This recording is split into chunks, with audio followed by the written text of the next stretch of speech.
พระครูปริยัติยานุศาสตร์ที่ปรึกษาเจ้าคณะอำเภอเมืองเชียงใหม่ดำเนินรายการแทนโดยเอารายการ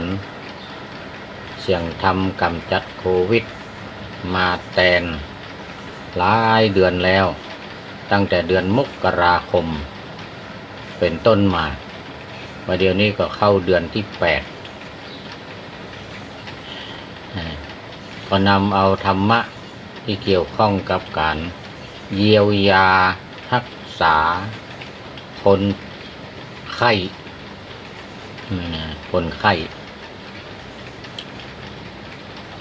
โดยการพูดแนะนำบอกกล่าวมาได้เอายาสมุนไพรหรือวัคซีนอย่างมาแจกมาจ่ายแต่ธรรมะก็เรียกว่าธรรมทานังซึ่งพระพุทธเจ้าทรงสรรเสริญการธรรมนี้ว่าชนะการตังปวงเนี่ยโดยตรัสว่าสัพพะตานังจินาติธรรมทานังก่อนสัพพะทานังธรรมทานังจินาติสัพพะตานังธรรมตานังจินาติแปลว่าการทำเป็นการชนะการตังปวงเพราะฉะนั้นถือว่าสุดยอด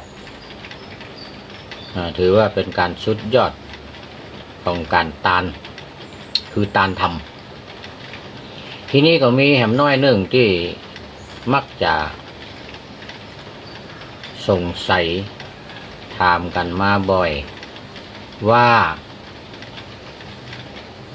เขาซื้อธรรมตาลน่ะธรรมาลัยโพธินิพพานสูตรโดยเฉพาะเวลาเนี่ยเดือน12เพ็งนี่นะโดยเฉพาะเวลา12เพ็งนี่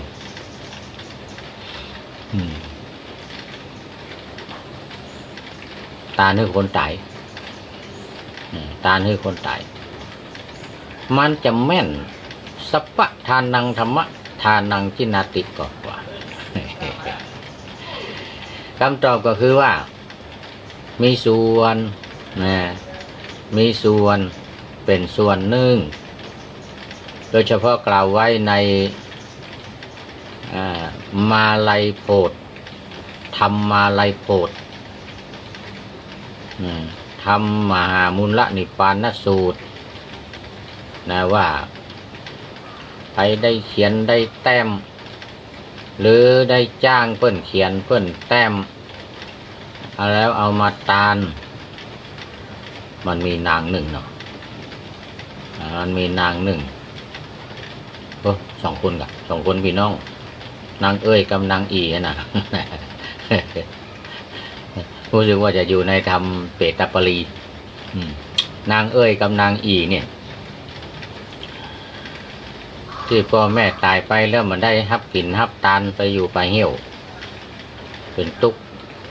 ขเวทนาเนี่ยนะ ก็เลยไปตานทำอันนี้พระพุทธเจ้าแนะนำนะไม่ใช่มูเฮานั่นเนี่ยแต่ธรรมดานั่นเนี่ยพระพุทธเจ้าแนะนำว่าโอ้ตานทำไปหาเน้อจ้างเพิ่นเขียนก็ดีไปเขียนเองก็ดีเอาตานอุทิศส่วนกุศลไปก็เพิ่นได้ไปเกิดได้รับส่วนบุญแล้วไปเกิดสวรรค์ว่ะเป็นเทวดามาบอกให้ลูก โอ้ก็ได้รับส่วนบุญที่ลูกตาลทำไปฮื้อละนี่นะแต่ว่ามันจะตาลทำอย่างเดียวนะมีตาลมีสิ่งของตัวมีเสื้อมีผ้ามีอย่างตัวดอกไม้ถูกเทียนเครื่องสักการะบูชาทั้งหลายแต่ตาลอันนั้นเพิ่นมีความผิดเนาะเพิ่นถือศีลครบไปเอาเลือดนกมาไปฆ่านกมาผสมยา สมัยโบราณเนี่ยมีตำหายานะนกเหยี่ยวหรอเหยี่ยวกอดนี่นะในทำเขียนไว้วันเหยี่ยวกอดก็คือนกอินทรีเนี่ยเอาเลือดนกอินทรีเนี่ยมาใส่ผสมยาเจตนาก็จัดดีเอารักษาคนหายโรคหายภัยหายไข้หายเจ็บไว้นะอันนี้นะเพิ่นน่ะแต่ว่ามันผิดที่ว่าไปฆ่านกเอาเลือดมาเอานกปลาฆ่านกเอาเลือดฝ่ายที่เป็นแม่ยิงเนี่ยก็ไปเล่นจู้หะเมาะสามีมาอยู่บ้านไปซ่อนนกซ่อนหนูไปซ่อนเลือดนกนะอยู่ทางบ้านก็เล่นจู้สู่ผัวคนอื่นนอกใจจากผัวตัวเอง2 คนฮือตาลวัตถุนี่นะหลายโกด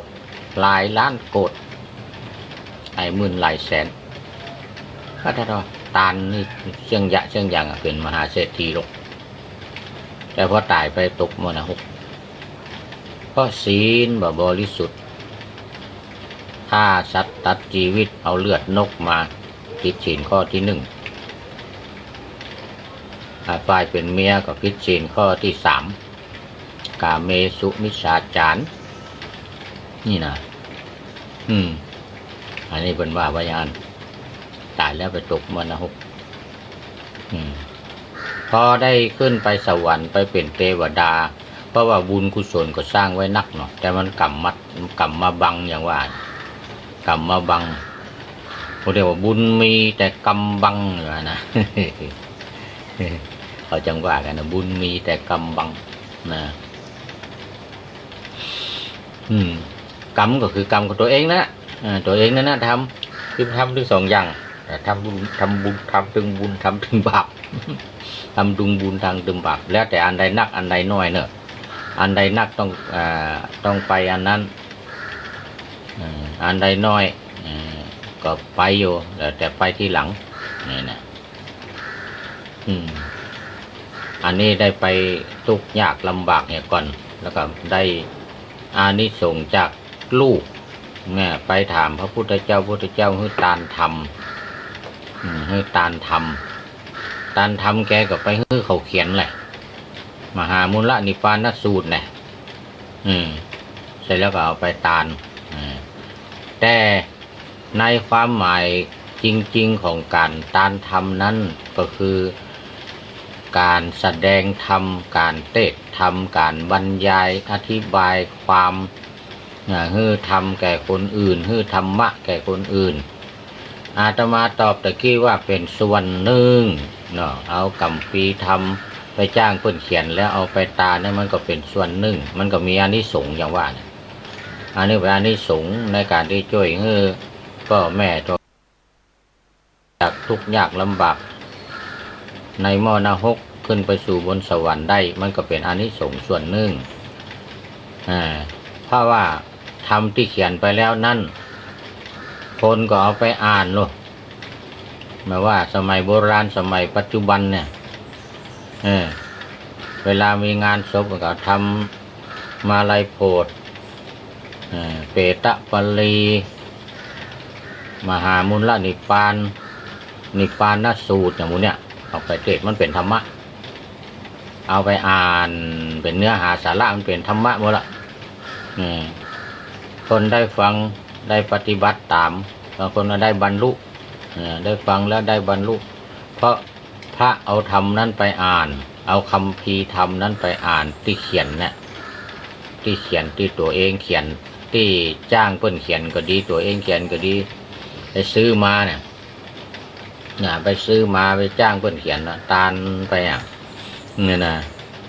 เนี่ยมันก็เป็นส่วนหนึ่งเป็นอานิสงส์มันเป็นอานิสงส์ส่วนหนึ่งแต่จะให้ได้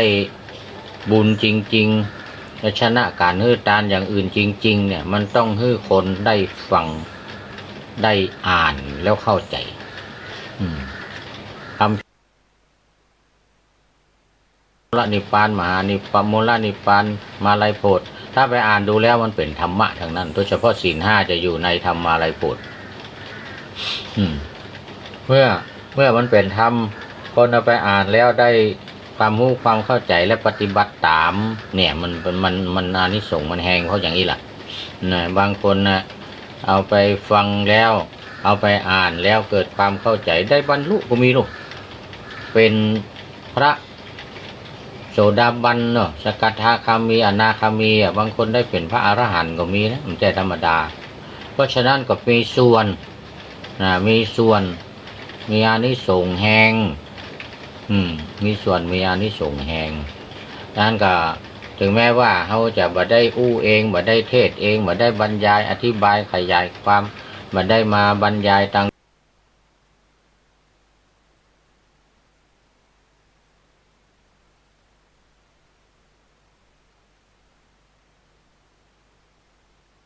วิทยุโทรทัศน์อย่างที่อาตมากำลังทำอยู่นี่ก็ตาม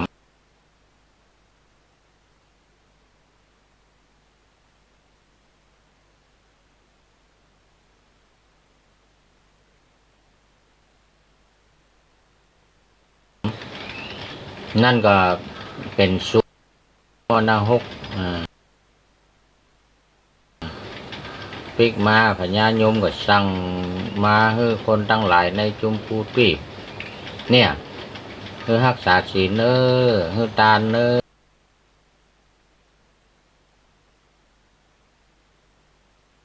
นี่ย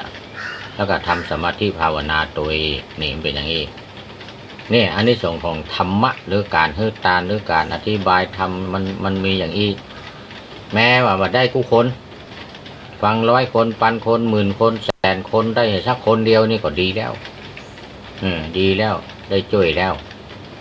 คนอื่นๆก็บัดทำตามหรือว่ายังมีบุญญาปาเรามีในการที่จะบรรลุได้ในการที่จะเข้าใจได้รู้ได้เหมือนกับหมู่ที่บัดทำตามกฎโควิดเนี่ยก็ยังมีอานิสงส์ยังมีอานิสงส์เลยหมู่ที่ฟังแล้วก็ตามนี้มาทำมาทำถ้วยก็มาจ้างเนี่ยได้เหมือนกันนะจ้างเนี่ยได้ปล่อยไปอย่างว่าอย่างอุตวานะโทษสงสารสั่งสารวัฏอันเนี้ยการให้ทำเป็นตาลชนะ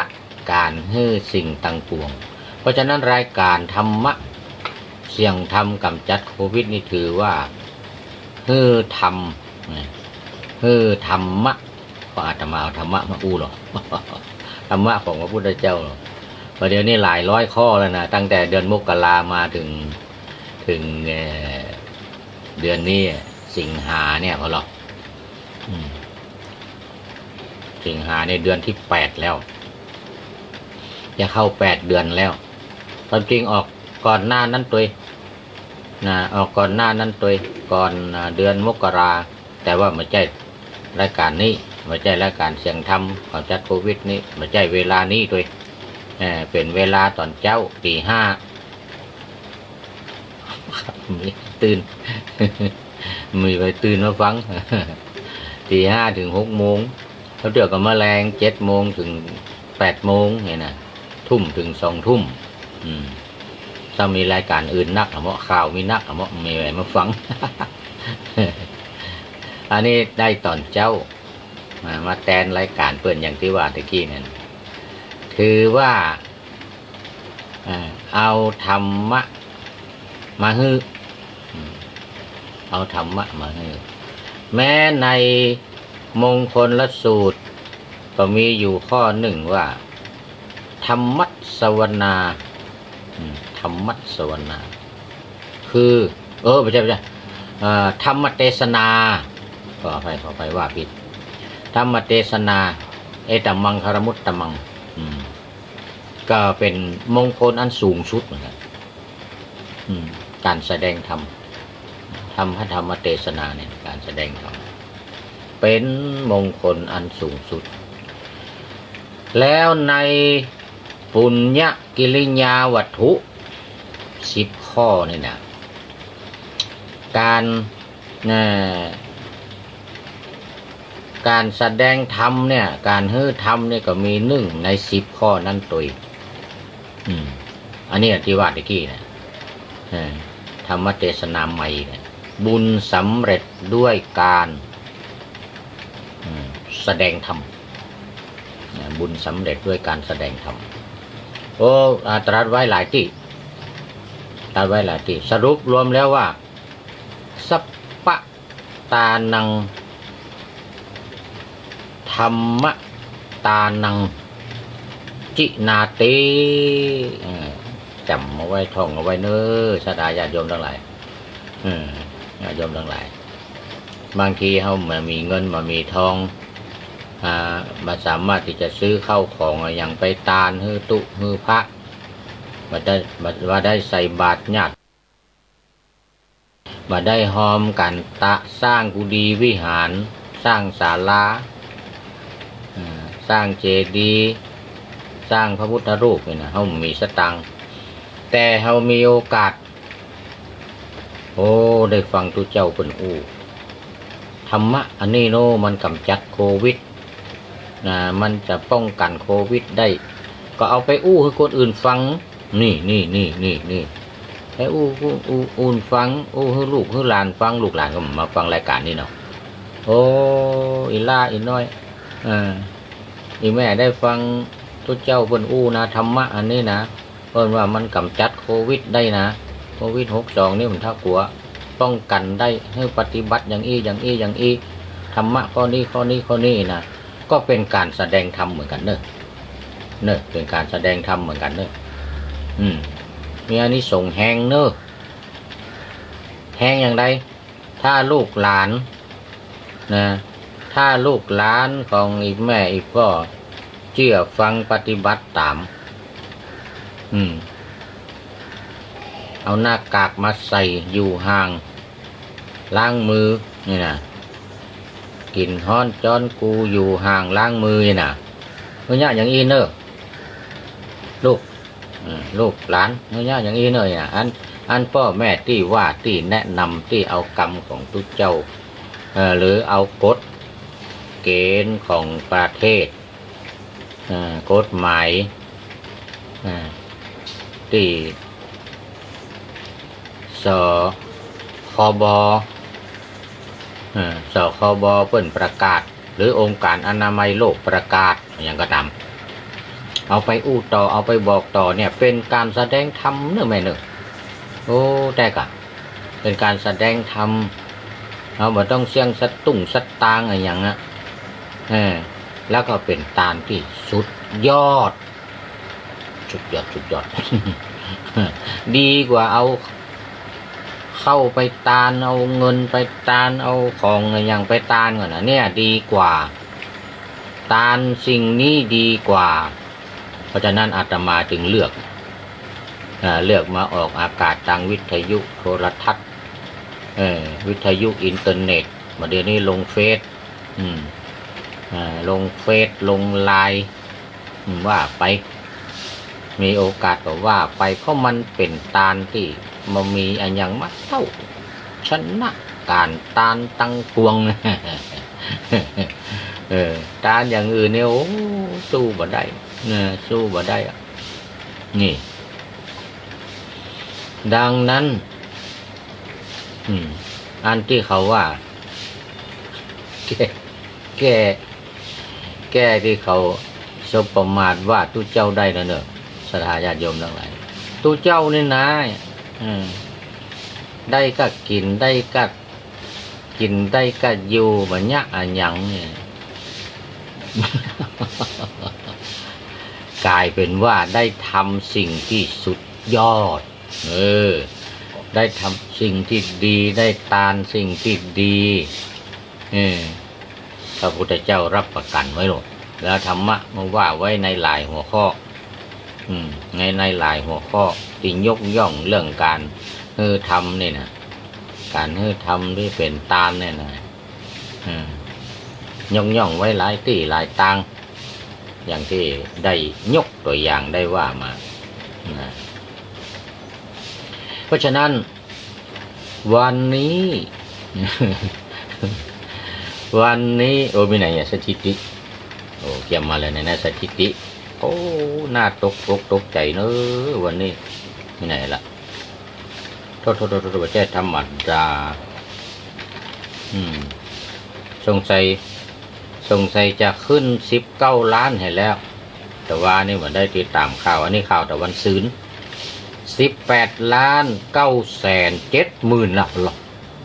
6,340โอ้มัน900,000แล้ว907,000ถ้าก้าอเมริกาไปต่อใดล่ะวันหนึ่งก็เป็น2-3 หมื่นทั่วโลก200,000มาตั้มมันเดี๋ยวนี้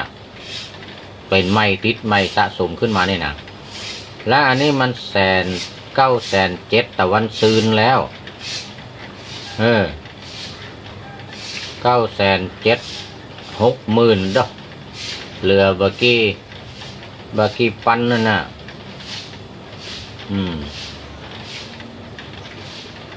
สงสัยข่าววันนี้ถ้าพอเด้อ19 ล้านแน่19 ล้านตายไป712,716อันนี้เสียชีวิตไปเนอะตากันอุทิศบุญส่วนกุศลไปเฮ้อเนอะเดือนนี้เดือน12เพ็งแล้วเดือน12เพ็งแล้วชีวิตวิญญาณของหมู่ที่ตายไปนั่นน่ะเพิ่นจะปล่อยมารับบุญกุศลละทำเนอะธรรมะเป็นตาน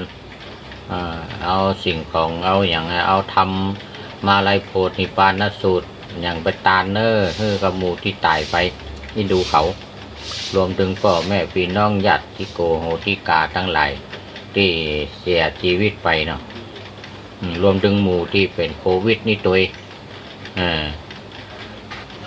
พูดถึงเรื่องงูตายจะต้องขอแก้ข่าวหน่อย วันก่อนที่อาตมาว่าไปว่าพระในอเมริกาตายไป1 ตนนั่นนะที่ไปเทศไ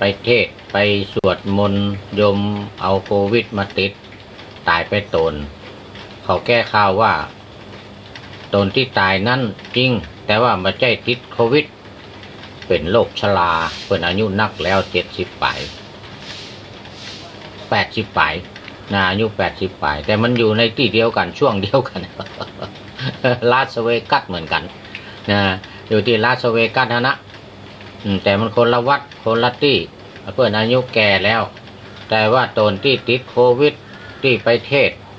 หลวงพ่อพระครูสุธรรมหลวงพ่ออย่างตามเดี๋ยวนี้ปลอดภัยละได้รับการรักษาดูแลจากหมอเป็นอย่างดี5 ตนตัวกันเนาะแล้วก็ทำอย่างหนึ่งเจ้าอาวาสวัด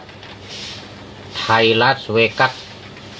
ที่อาตมาว่าวันนั้นน่ะเจ้าอาวาสวัดไทยลาสเวกัสแถมตนนั้นมาใจขอแก้ข่าวท่านอาจารย์มหานรินทร์ปริยนธรรม9 ประโยคเป็นเจ้าว่าเดี๋ยวนี้เพิ่นย้ายหนีไปอยู่อาริโซนา2 ตนย้ายหนีไปเพราะว่าพระที่ติดโควิดอยู่ที่วัดของเพิ่นท่านวัดไทยลาสเวกัสเพิ่นก็เลยเอาย้ายหนีเดี๋ยวนี้เพราะนั้นที่ว่าพิษไปขอแก้ข่าววันนี้หมู่ที่ติดโควิดเนี่ยมาตายสักตน5 ตนมาตายสักตนเดี๋ยวนี้อาการดีขึ้นแล้วก็คนที่ตายนั่นเป็นพระเหมือนกันเนี่ยอายุนักอายุแก่ละแต่ว่าไม่ใช่ติดโควิดตายโดยโรคชราธรรมดา นี่ต้องขออภัยวันนั้นว่าผิดไปได้ข่าวยืนยันมาเมื่อลุนได้ข่าวยืนยันมาเมื่อลุนเจ้าอาวาสวัดไทยลาสเวกัสตัวผมเป็นมาติดเปิ้นก็เลยย้ายไปอยู่ที่อาริโซนาเมื่อเดือนนี้ว่าที่เขายิงกันตาย9 ตนนั่นนะเดี๋ยวนี้ย้ายไปลบอยู่พุ่นย้ายไปลบอยู่พุ่นเมื่อคือติดโควิดเรื่องของเรื่องมันเอาละวันนี้ก็เดี๋ยวมันมีของไทยอันดับก่อนของโลกนี่ก็สหรัฐอันดับ1บราซิล2อินเดีย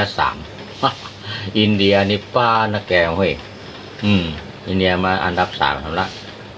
แล้วก็มาเดี๋ยวนี้เมืองไทยเฮาสะสมอยู่ที่ 3,330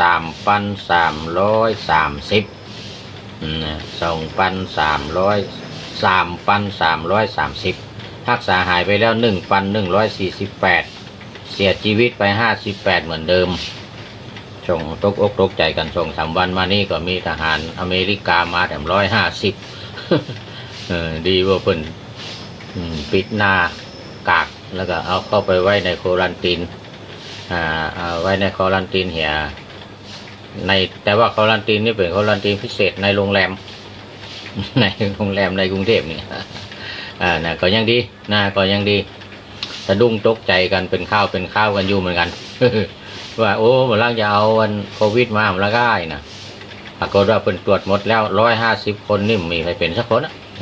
มีใครเป็นสักคนไหนนะในประเทศไทยเรา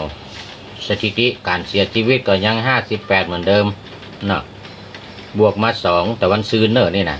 แต่วันซืนนี่บวกมา2ก็เป็น 3,330